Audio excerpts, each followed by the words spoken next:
भाइयों एवं बहनों, जय श्री गुरुदत्त। आप सबका शाश्वत ज्ञान गिरनार से चैनल में स्वागत और अभिनंदन है। छतरपुर देश दुनिया में एकदम से लोगों के बीच कैसे मशहूर हुए। मध्य प्रदेश के छतरपुर जिले में बागेश्वर धाम के महाराज पंडित धीरेन्द्र कृष्ण शास्त्री, क्या वाकई में इनके पास कोई करिश्माई शक्ति है जो रातों रात एक युवा संत या यह कह लें युवा कथावाचक इतना मशहूर हो गया और लोगों के बीच चर्चा का विषय बना रहता है। बुंदेलखंड के इस युवा कथावाचक या बागेश्वर धाम के महाराज का धीरू से लेकर पंडित धीरेन्द्र कृष्ण शास्त्री बनने तक सफ़र कैसे रहा।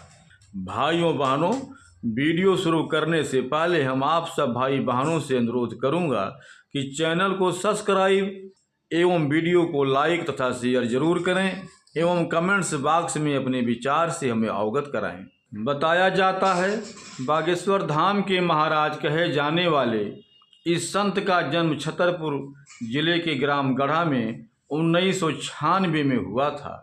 यह दो भाई एक बहन है। भाई छोटा है जिनका नाम शालिक राम गर्ग उर्फ सौरभ है। बहन का नाम रीता गर्ग है। पिता का नाम राम कृपाल गर्ग और माता का नाम सरोज है। बताया जाता है माता सरोज महाराज को प्यार से घर में धीरू बुलाती हैं और गांव के लोग धीरेन्द्र गर्ग कहते हैं। वैसे तो धीरेन्द्र गर्ग बचपन से ही चंचल, चतुर और हठीले थे। इनकी प्रारंभिक शिक्षा गांव के ही सरकारी स्कूल में हुई। हाई स्कूल और हायर सेकेंडरी की पढ़ाई इन्होंने गांव के पास स्थित गंज गांव में की है।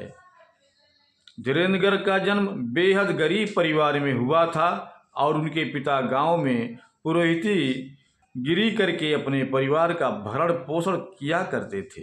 एक समय ऐसा आया जब गांव में इनके परिवार के चाचा आदि ने गांव में रहने वाले परिवारों को आपस में पुरोहित गिरी के लिए बांट लिया।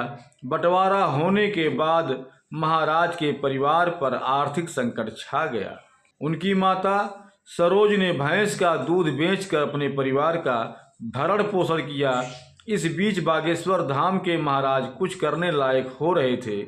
वह लगातार गांव में लोगों के बीच बैठकर कथा सुनाने लगे और कथाओं में वह धीरे धीरे इतने प्रखर होते गए कि उन्होंने साल 2009 में अपनी पहली भागवत कथा पास के ही गांव पहाड़ा में खुडन में सुनाई।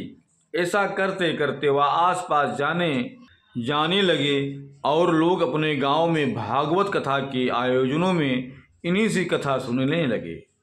बताया जाता है कि पंडित धीरेन्द्र कृष्ण शास्त्री के अंदर बचपन से ही लोगों को प्रभावित करने की क्षमता रही है। वह हमेशा कुछ नया कर दिखाने का जज्बा रखते थे। इसीलिए उन्होंने अपने गढ़ा गांव में स्थित शंकर जी की प्राचीन मंदिर को अपना स्थान चुना। इस मंदिर में भगवान शिव का ज्योतिर्लिंग है जिसे बागेश्वर मंदिर के नाम से जाना जाता है। यहाँ साल 2016 में ग्रामवासियों के सहयोग से विशाल यज्ञ का आयोजन किया गया। उसमें श्री बालाजी महाराज की मूर्ति की भी स्थापना की गई। तब से यह स्थान बागेश्वर धाम के नाम से जाना जाने लगा। लोगों का यहाँ पर आना जाना शुरू हुआ। बताया जाता है कि श्री बालाजी महाराज के मंदिर के पीछे धीरेन्द्र कृष्ण शास्त्री के दादा सेतुलाल गर्ग सन्यासी बाबा की समाधि भी है। इसी स्थान पर धीरेन्द्र गर्ग ने कई बार भागवत कथा का आयोजन किया। आसपास के इलाकों के साथ ही जिले के सभी धर्म प्रेमियों को बुलाना शुरू किया। अपने धार्मिक ज्ञान एवं शक्तियों और कथा की शैली से लोगों को जोड़ना शुरू किया तो इनके भक्त बढ़ने लगे। बागेश्वर का यह मंदिर बागेश्वर धाम कहलाने लगा। देर नहीं लगी, यहीं से शुरू हुआ धीरू से पंडित धीरेन्द्र कृष्ण शास्त्री कहलाने का सफ़र।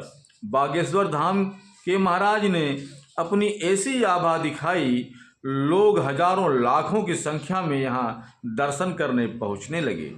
महाराज ने बागेश्वर धाम में ऐसा दरबार लगाया कि देश दुनिया से लोग इनके दरबार में अपनी पीड़ा लेकर पहुँचने लगे।